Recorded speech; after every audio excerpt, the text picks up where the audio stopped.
नमस्कार। आप India live का खास कार्यक्रम राबता सुन रहे हैं, जिसमें आज का टॉपिक है प्रार्थना की शक्ति। इसी टॉपिक पर मैं आपसे आज बात करूंगी और एक कहानी के माध्यम से मैं आपको इंसान के कर्म और प्रार्थना में कितनी शक्ति होती है यह बताऊंगी। तो कहानी की शुरुआत करते हैं। साथियों, एक व्यक्ति जो मृत्यु के करीब था, मृत्यु से पहले अपने बेटे को चांदी के सिक्कों से भरा बैग देता है और बताता है कि जब भी इस बैग से चांदी के सिक्के खत्म हो जाएं, तो मैं तुम्हें एक प्रार्थना बताता हूँ। उसे दोहराने से चांदी के सिक्के फिर से भरने लगेंगे। उसने अपने बेटे के कान में 4 शब्दों की प्रार्थना कही और कुछ समय बाद वह मर गया। अब बेटा चांदी के सिक्कों से भरा थैला पाकर बेहद आनंदित हो उठा और उसे खर्च करने में लग गया। वह थैला इतना बड़ा था कि उसे खर्च करने में कई साल बीत गए। इसी बीच वह प्रार्थना भूल गया। जब थैला खत्म होने को आया, तब उसे याद आया कि अरे, वो 4 शब्दों की प्रार्थना क्या थी। उसने बहुत याद किया, पर उसे याद नहीं आया। अब वह लोगों से पूछने लगा। सबसे पहले एक पड़ोसी से पूछता है कि ऐसी कोई प्रार्थना तुम जानते हो क्या, जिसमें 4 शब्द हैं। पड़ोसी ने कहा, हाँ, एक 4 शब्दों की प्रार्थना मुझे मालूम है, और वो यह है कि ईश्वर मेरी मदद करो। फिर उसने सुना और उसे लगा कि नहीं, ये शब्द वो नहीं है। कुछ अलग थे जो मृत्यु से पूर्व उस व्यक्ति ने बताए थे। कुछ सुना होता तो हमें जाना पहचाना सा लगता। फिर भी उसने वह शब्द बहुत बार दोहराए, लेकिन चांदी के सिक्के नहीं बढ़े, तो वह बहुत दुखी हुआ। फिर वो आगे बढ़ा और एक ब्राह्मण से मिला। उन्होंने बताया कि ईश्वर तुम महान हो। ये 4 शब्दों की प्रार्थना हो सकती है, मगर इसे दोहराने से भी थैला नहीं भरा। वह एक धनिक व्यक्ति से मिला। उसने उसे बताया कि ईश्वर मुझे धन दो। यह प्रार्थना भी कारगर साबित नहीं हुई। वह बहुत उदास हुआ। उसने सभी से मिलकर देखा, मगर उसे वह प्रार्थना नहीं मिली जो उसके पिताजी ने मृत्यु से पूर्व उसे बताई थी। फिर उदास होकर वो घर में बैठ गया। तब एक साधु उसके दरवाजे पर आया।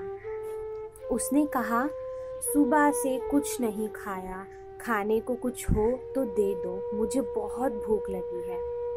उस लड़के ने बचा हुआ खाना भिखारी साधु को दे दिया।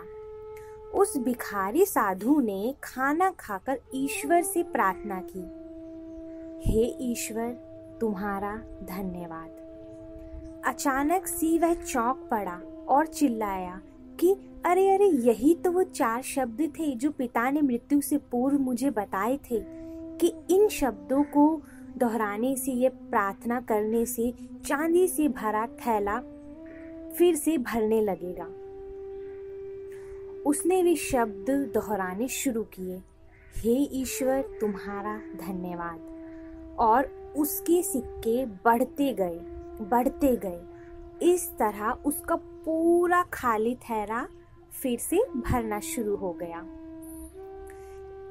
अब आप इस कहानी से समझें कि जब उसने किसी की मदद की, तब उसे वह मंत्र फिर से मिल गया, हे ईश्वर, तुम्हारा धन्यवाद। यही तो उच्च प्रार्थना है, क्योंकि जिस चीज़ के प्रति हम धन्यवाद देते हैं, आभार प्रकट करते हैं, वह चीज़ बढ़ती है। अगर पैसों के लिए धन्यवाद देते हैं तो पैसा बढ़ता है। अगर हम प्रेम के लिए धन्यवाद देते हैं तो प्रेम बढ़ता है। ईश्वर या गुरुजी के प्रति हम धन्यवाद के भाव निकालते हैं कि ऐसा ज्ञान सुनने, तथा पढ़ने का मौका हमें प्राप्त हुआ है। इस कहानी से आप प्रार्थना की महत्व को समझ सकते हैं। हे ईश्वर, तुम्हारा धन्यवाद। ये 4 शब्द केवल शब्द नहीं है, बल्कि प्रार्थना की शक्ति है। वो शक्ति जिसके द्वारा इस संसार का संचालन होता है। यहाँ ईश्वर शब्द का प्रयोग उस शक्ति से है जिसके कारण हमारा जीवन है, हम जो कुछ भी अपने जीवन में प्राप्त करते हैं। अब ये 4 शब्द दोहराना प्रार्थना के लिए किसी के लिए कठिन है क्या? प्रतिदिन जब हम सुबह उठते हैं तो हम अपनी दिनचर्या को शुरू कर देते हैं, पर क्या हम जब कभी आंखें खोलते हैं तो हम उस ईश्वर को धन्यवाद करते हैं जिसने हमें नई सुबह देखने का मौका दिया? और साथ ही प्रार्थना इसलिए भी ज़रूरी है क्योंकि उस ईश्वर ने जितना सुंदर शरीर हमें दिया है, जो परिवार हमें दिया है, वो बहुत से लोगों को वो भी नसीब नहीं हो पाता है।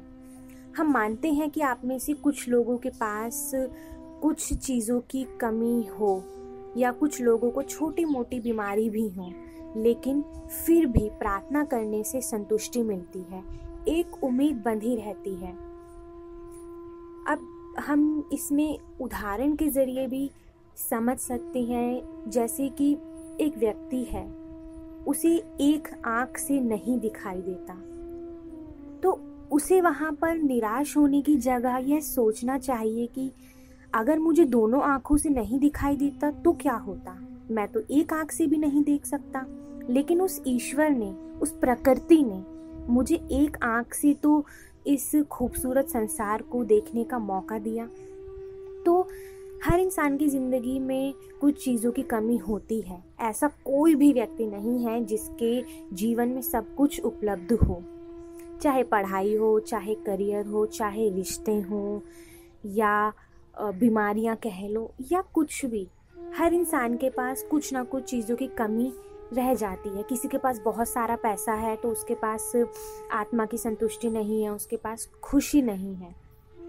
तो हमें हमेशा उस प्रकृति का, उस ईश्वर का धन्यवाद करना चाहिए जिन्होंने हमें यह भी दिया है जो बहुतों के पास नहीं है। तो आज के कार्यक्रम में बस इतना ही।